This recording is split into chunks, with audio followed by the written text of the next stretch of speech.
Hey guys, it's Blast with Guns here. Sorry for the video. The video is a little fuzzy on my end, but today we're just going to make a quick video about a new gun I just picked up. I picked it up because it was a good deal. This ain't going to be a full review or overview because, like I said, I am not an expert. I am a shooter. I do competition shooting. I do a little bit of everything, so I'm not a nitty gritty type of guy. If I'm more showing you something because I like the product, um, or I picked up something new in the collection, or like I think it's cool. It's mostly what I do. So the gun that, as you couldn't tell by the title already, it is a Taurus. I know Taurus. It is a Taurus M66. Taurus M66 is a 7-shot 357 revolver. If I do carry this one I actually bought for Steel Challenge. I was using it for, so I bought it for. It does have your adjustable rear sight, for your windage and your elevation. So that's half the reason why I bought that. And it has a really sweet trigger in it. Your single action trigger is a nice break. The one thing I do like, it has a nice, fairly light double action trigger. It could be tuned a little bit better, but out of the box, that's pretty good. And single action is just awesome.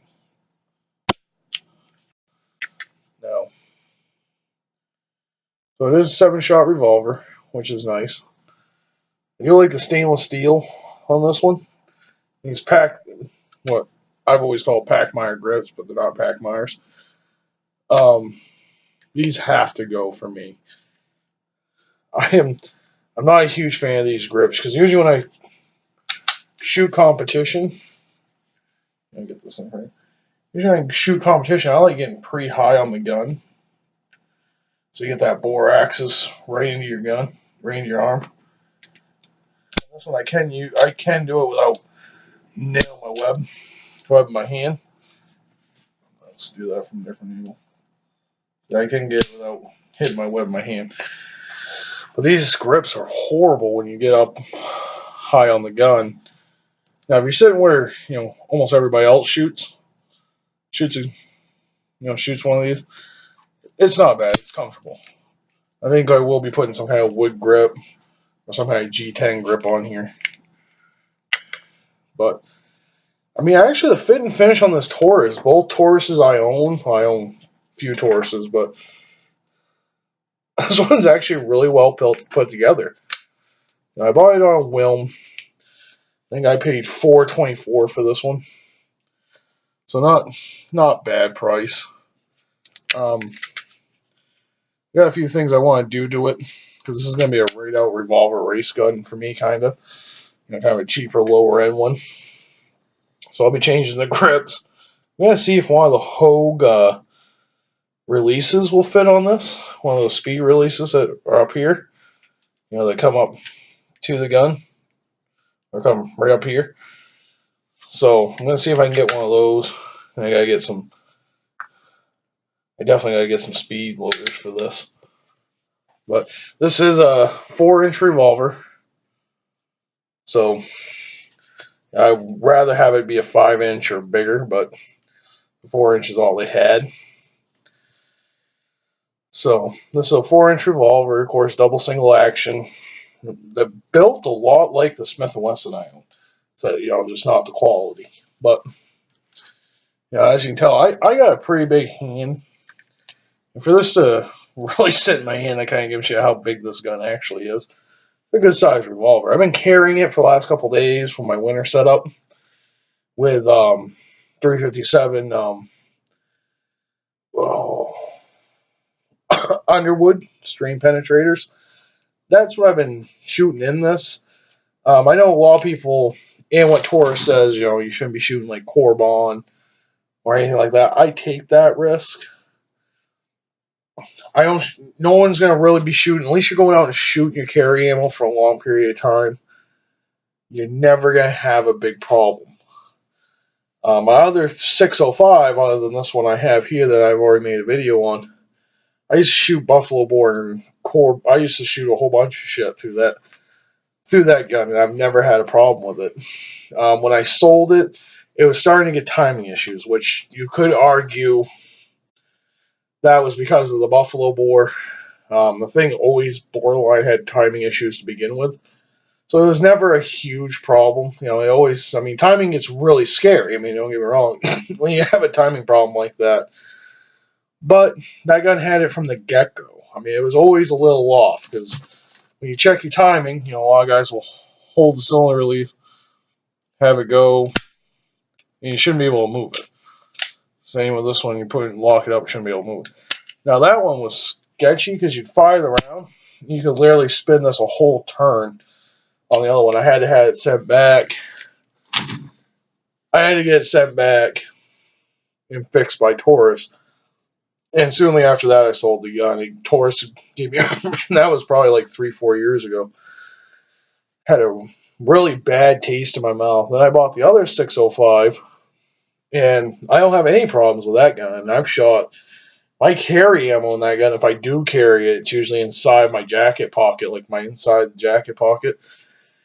And I have no issues at all, but I like having those little snappier rounds of an Underwood or something like that, you know, or a buffalo bore. I'm not a huge fan of buffalo bore. I'd rather have the copper.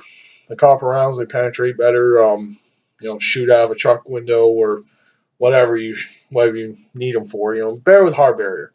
I'd rather have the hard barrier than I'd rather have like buffalo bore with lead. I don't shoot. I try not to shoot much lead anyway. You know, lead is a poison.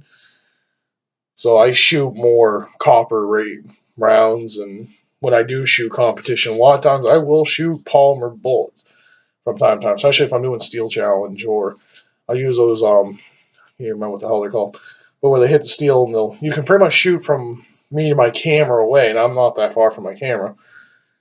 From me and my camera away, and be perfectly fine. You know, I shoot a lot of those too that are not lead.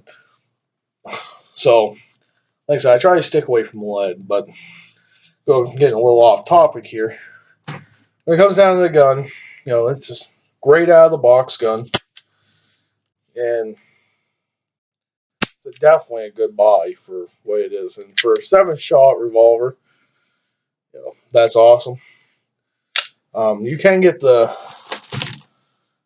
65, the M65, because this is a 66. That's a 6-shot revolver. I'd rather have that extra round. Because, like, I'll carry this outside the waistband more than I carry, like, my car. You know, even though it's bigger and heavier, I'll carry outside the waistband.